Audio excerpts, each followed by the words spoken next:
नमस्कार मित्रांनो, तुम्हाला परीक्षेत यशस्वी होण्यासाठी खूप खूप शुभेच्छा. परीक्षेला जाण्यापूर्वी तुमच्या अंतर्मनाला सूचना द्या. खोल श्वास घेऊन शांत व्हा. मी खूप हुशार आहे. मी खूप हुशार आहे. मी आनंदाने परीक्षेला जात आहे. मी आनंदाने परीक्षेला जात आहे.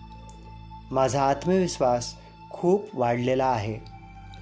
माझा अभ्यास खूप छान झालेला आहे. मी पेनला पाहताच सर्व प्रश्नांची सर्व उत्तरे बरोबर आठवत आहेत. मला रोजच्यापेक्षा आज जास्त आनंद होत आहे. मी पेपर खूप छान सोडवत आहे. मला खूप चांगले हवे तसे मार्क्स मिळाले आहेत. मी खूप हुशार आहे.